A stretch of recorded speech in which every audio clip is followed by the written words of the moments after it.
friends, this is Julie Tillman. Welcome to my channel. Today I am taking part in an inspiration hop with my fellow Not Too Shabby design team members. We are showcasing the fabulous November subscription products, and I am going to be working with the November box of the month, and this one is all sorts of awesome. I just absolutely love the colors, the pinks, purples, sagey and dark blues. It's just gorgeous. And add that with all the images, and it's amazing. We have 2 paper pads, 3 clear stamp sets, and 2 coordinating ephemera packs that match the papers perfectly. There's so many wonderful images. There's cute little critters. There's the girls we all love. There's Coco. There's snowman, lots of farmhouse vibes, and it is such a fun kit to work with. The papers and ephemera are available to purchase separately, and I'm just excited to play with it, so let's get started. All right, so today I'm going to be making a mixed media card. I'm using papers from the Frosted Bliss paper pack, and just putting on a couple coats of gesso lightly. I'm pouncing and brushing to get some different looks, going in with a second coat to give it some more opaqueness, and then I'm going to go in with some Distress crackle paste. The thicker you put this on, the more crackles you get. So I let that dry overnight, and now I'm coming back in with it completely dry. You can see those crackles on there. I am adding some Tattered Rose Distress Oxide, a little bit of Distress Spritz, and some water to my mat there, and then I'm just going to smoosh it on with some acetate to try and get that pink-y color into the cracks and crevices. I'll use my little heat tool in between layers and colors.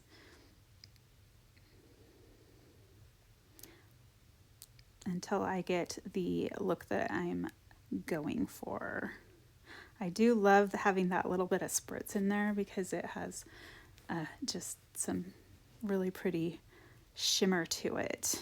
Now I'm going in with a blue color and just adding sprinkles. Lots of splatters. I am a splatter girl and I love it. And I'm going to add some more of that pink spritz too. Just get that shine on there. I just really love the look of this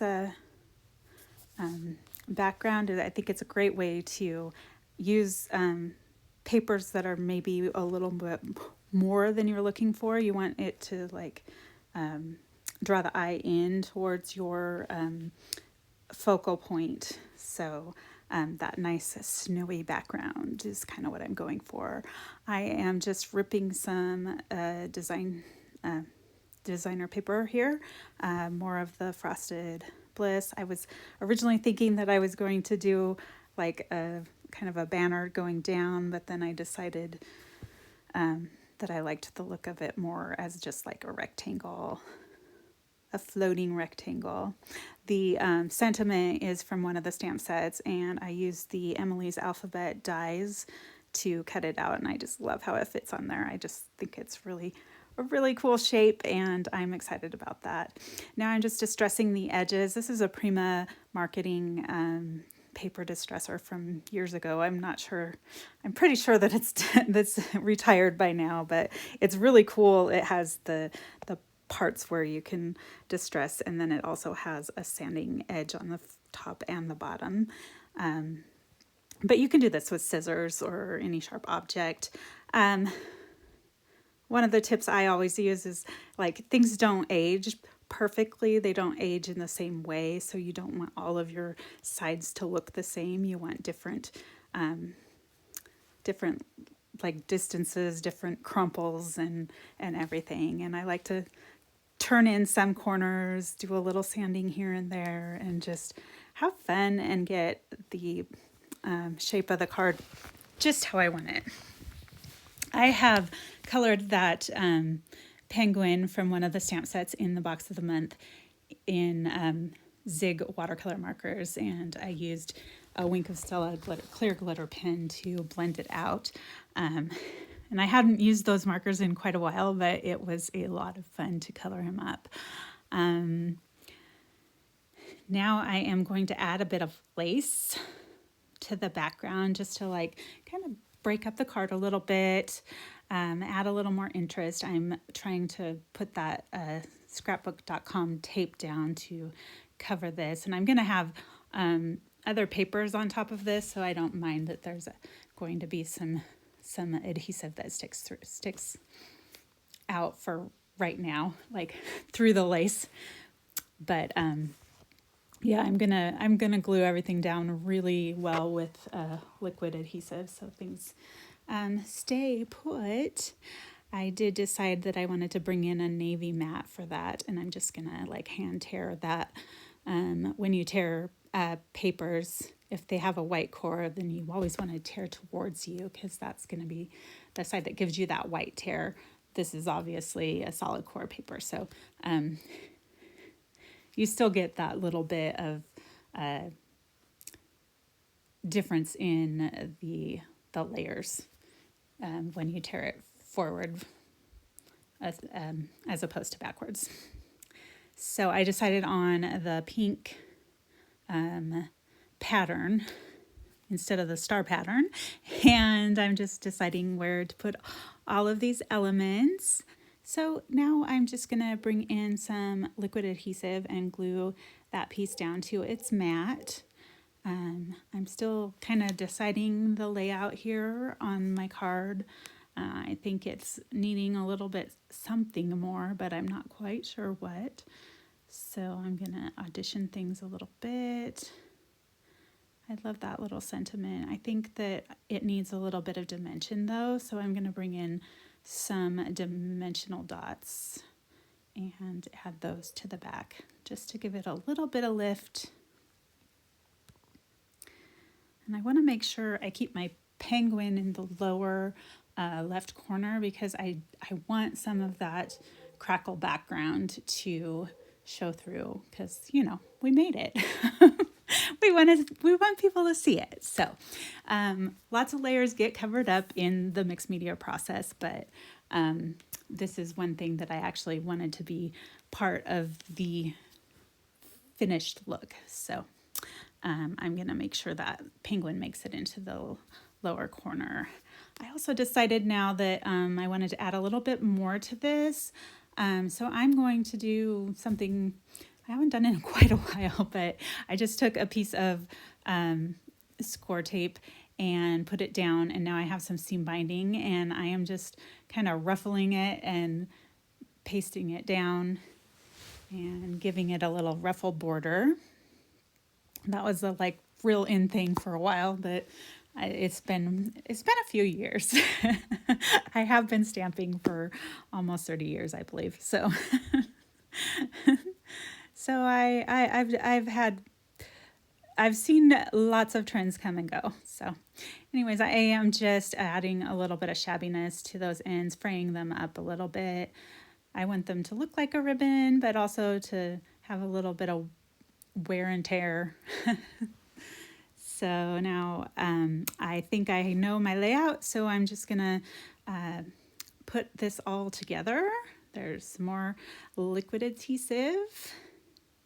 I think liquid adhesive is a really great medium for all these extra layers, and I actually weight those down with some magnets really quick just so things set and that really gets stuck down. And I will do the same thing with this penguin. That I added a little bit of foam tape to the one side so that it kind of matches up with the layers of everything. I did make a seam binding bow off a screen, and I painted it with some sparkles, like a clear sparkle. And now I am just getting some Fabri-Tac glue, and I'm gonna stick that on. This is a good glue for heavy embellishments and ribbons. And so, oh, isn't that cute? I just love how it turned out. That bow is really, that's one of my better bows. Okay, that's so cute. I just love how it turned out. I am just bringing in an A2 portrait orientation card base, and I'm just going to glue that down. I do want to use some strong double-sided adhesive here, since the paper took a lot of medium. It took a lot of water and paint and the crackle paste and everything. It tends to like make the paper buckle just a little bit and bubble warp, however you want to call that. But so giving that strong contact across the whole print is going to straighten things out and flatten everything out for the finished card, and things are going to stay together very well. So that is the finished card. I hope you enjoyed watching that process. I really love the sparkle and I love those crackles. It's so fun. That mixed media is just like one of my favorite things. I also had created a couple more backgrounds when I made that first one. And so here's a second card I made. I used the ephemera, and I added some fairy fluff magical powders and I painted the flowers and little details and stuff with that, and it is so shimmery and beautiful, and I am just totally in love. And I used that same Emily's Alphabet die shape for the sentiment, and this card is more it's a cocoa one, and I used a brick